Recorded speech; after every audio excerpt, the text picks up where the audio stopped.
Hey guys, welcome back. I'm Chad at Chad W Books. Why don't you go ahead and hit that like and subscribe button so you can get notified whenever I drop some new content.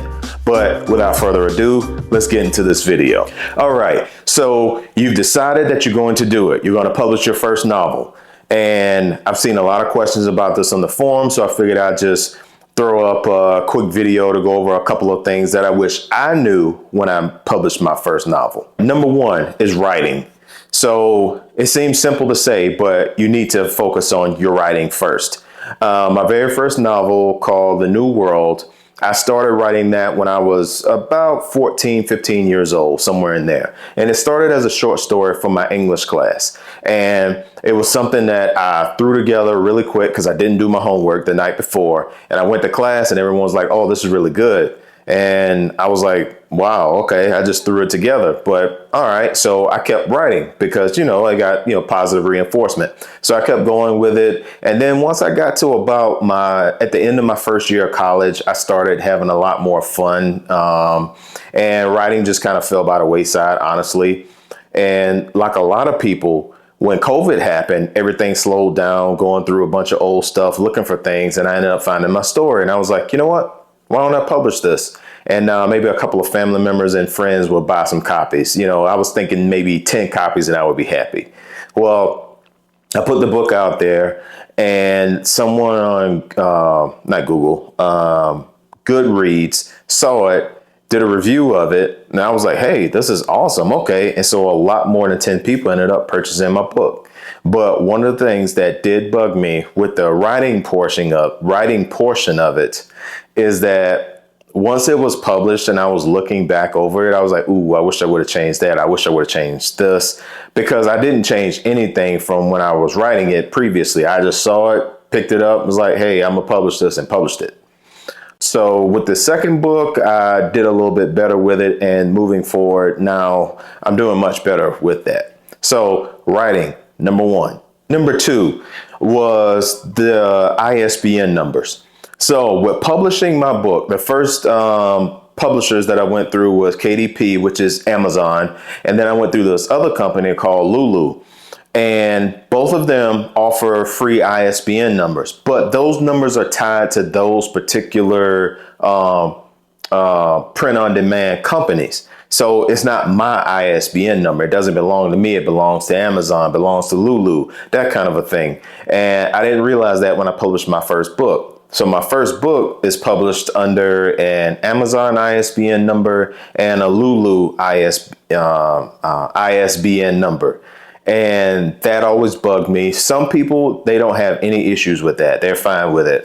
It actually bothers me a lot. That's why it's number 2 on the list, actually, because it did bug me a lot. And yeah, so from there, I've gone on since then to Bowker.com, and I've purchased all of my own ISBN numbers now, and they're linked to me and my company, my publishing company, Chad W Books. So if that's something that you're curious about, I'll put a link for that website in the description below, and you can go there and check it out. They aren't cheap. They aren't super expensive, but they aren't cheap either. I think 10 will cost you $200 to $250, something like that.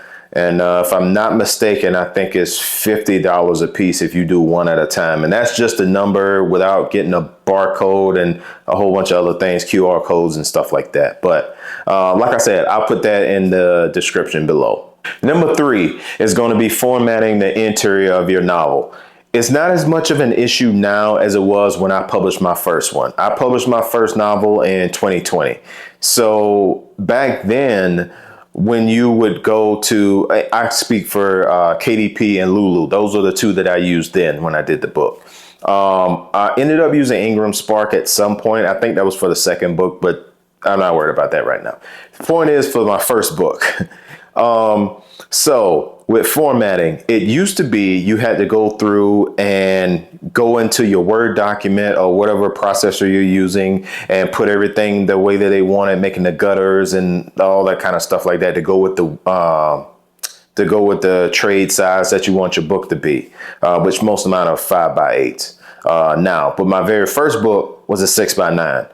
And I didn't know at the time, like book sizes, things like that. And that was something else too. Check out the genre you're writing in and see if that size is what's normal for it. For what I write, usually a 5x8, 5.5 by 8.5 is what it's going to be. But anyway, so with formatting the interior now, they have templates that you can download for KDP. You can put it in there, and it's based on trim size. And so you just copy and paste into the 5x8 trim size, and there you go. You're good to go. You can upload it. The only thing is I ran into an issue with it. It kind of shorts the page. Sometimes like you have a full page and then like midway through the chapter, it's only like a quarter of a page. So I had to go through all 200 plus pages of my book and make sure everything was as even as I could make it. And so that was really the only thing that I noticed with that one. With some of the other companies now, it's the same thing. You just upload it and they format it for you, so you don't have to worry about it anymore. That's not as much of an issue. But like I said, when I did my first book, it was an issue for me.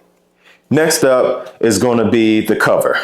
So for my very first book, I paid someone. I can't remember if it was a prepaid or if somebody made it for me. But at any rate, I ended up paying for the cover. It was close to $300 for that cover. And while I do like the cover, I've learned over time that it was not worth $300, but I didn't know any better. And so now what I do is I use Canva and I use Adobe products. I use Photoshop, Adobe Express, and a couple of other things. And I just kind of blend it all together. There's this other site called Shutterstock. I'll go to Shutterstock and I'll get stuff from there sometimes as well. And sometimes some covers are going to be similar because a lot of people are using the same thing, and there's hundreds of thousands of books all the time coming out. So it's going to be some things that are similar. That's the only downside to that. But for the most part, it's not that big of an issue. But I would say that if you're doing if you're looking at your cover and you're limited on funds, don't go spending a ton of money like I did. Honestly, download Canva, Adobe products, Adobe and Canva. You have to pay. Well, I'm paying for both. I don't know exactly what you can and cannot do without paying, because I pay for both of them. So I don't know. But I do know that Canva, you can at least make your ebook. And now I do ebooks and paperbacks. So, and I'm going to get into hard copies too. So I need to be able to make the full wraparound cover with spine included. So that's what I use Photoshop for a lot. Canva and the other things online, I usually would just use for the ebook cover, and then to make the full wraparound, I'll take that, put it into Photoshop, kind of mess with it a little bit in there. Easier for me to tweak inside of Photoshop. But I definitely would not spend a ton of money on a cover if it's your first book that you're putting out. Following up on the covers, I would say is formatting the covers. So each individual publisher, whether it's KDP, Ingram Spark, I use those two as an example because I know they don't match up. And you'll need the template for the covers. And so if you just take that template and put it into the cover that you're designing, it should pop out and not be any issue. Or if you're getting somebody to make it for you, send it to them if they don't work with those normally. And you shouldn't have too much of an issue with it as long as you follow those templates. Next up is the book blurb. So it seems easy to do. You read the back of a book and you're like, oh yeah, I can do that easily. But when you've written, 30, 40, 80, 100,000 plus words in this one story, you know everything in intricate detail because you've written it. But then when you try and summarize it, you can summarize it, but then it's probably several hundred words long. And you have to trim that down even more to make a blurb, to make it exciting for somebody that knows nothing about your story to come and get it.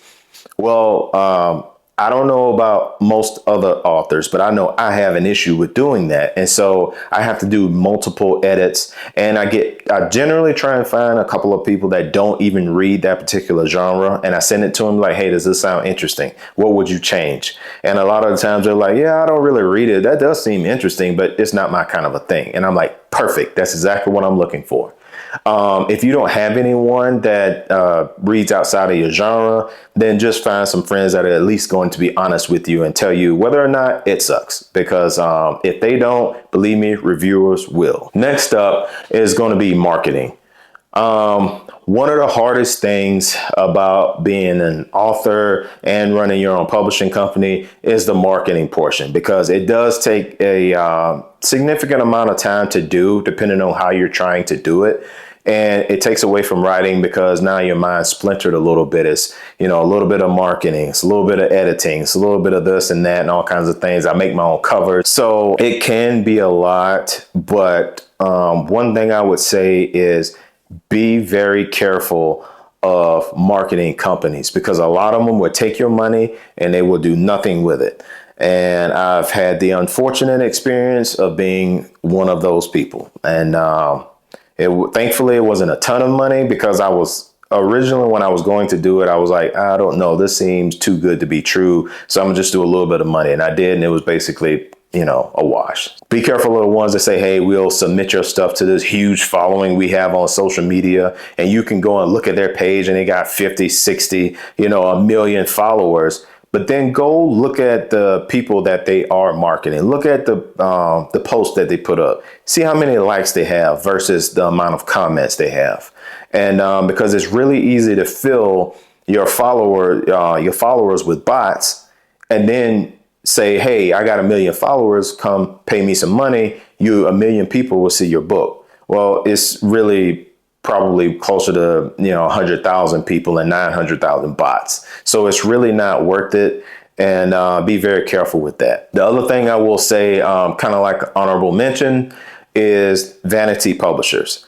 I own my own publishing company. I publish my own books. I don't have a printing company, so I don't print them, but I do publish my own works, and I maintain the rights to everything that I do.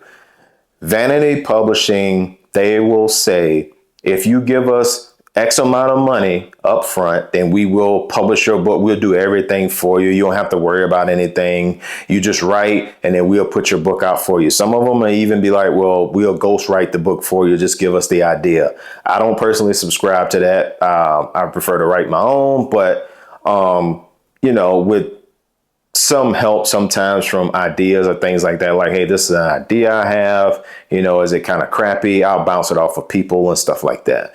But generally, I sit down and I write out my whole book. Some people, they don't like to do that. So it's, I guess that's just personal preference. How do you want your story to come out? I want my story to sound the way that I want it to sound. And that was another reason I started my own publishing company. People were like, oh, well, you'll never get traditionally published, things like that whenever you self-publish. But I have been traditionally published. One of my books, The Winter Foursome, it got a lot of traction and it ended up getting published, went through an editing process. So it's a little bit different. Ending chapters a little bit different, but I still maintain my rights to it because I didn't do Vanity Publishing. So I guess that's the main thing. Watch out for the vanity publishers. And anytime somebody says, pay me to publish your book, it's a vanity publisher. No legitimate, actual, like traditional publisher is going to say, pay me up front. They're going to take their money from your royalties, which is the way that it should be. So I would strongly advise against dropping hundreds, if not thousands of dollars on someone to publish your novel. And they make it seem like a dream. But if it's too good to be true, more than likely it is, especially when it comes to publishing. Is that all I had?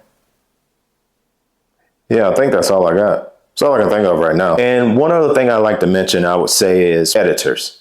So editing, it's going to be expensive. If you want to get a really good editor that's professional, that's what they do.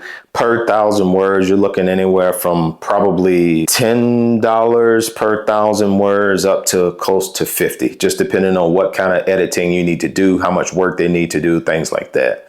Because you got like different levels. There's proofreading, there's line editing, deep editing, I think is what it's called. But anyway, it can get really expensive. One thing that I found helpful is if you have a local college near you, or you can kind of look at some forums online, but it's easy to get tricked online sometimes. If you go in person to the college, it is too. But You can find usually students looking for tutoring.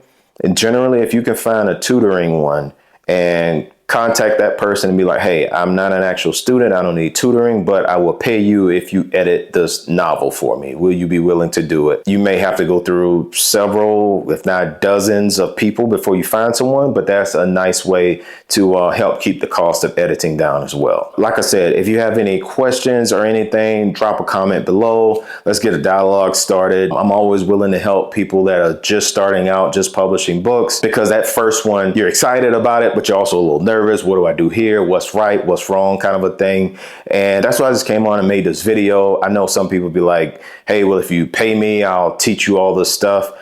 I don't need you to pay me, you know, just like and subscribe so I can get my numbers up and things like that. I'll keep dropping content like this to try and help out new authors. I guess I'll probably, because I alluded to the different publishers you could use in this video. So I think what I will do is make a separate video about the different ones, KDP, Ingram Spark, Lulu. Those are the ones that I know off the top of my head because those are the ones that I've used before. And I can make a video about different things with that. If you're having trouble with it, even publishing my new book I got coming out February the 14th, Valentine's Day, 2025. It's called Pineapple Diaries of the Peach State.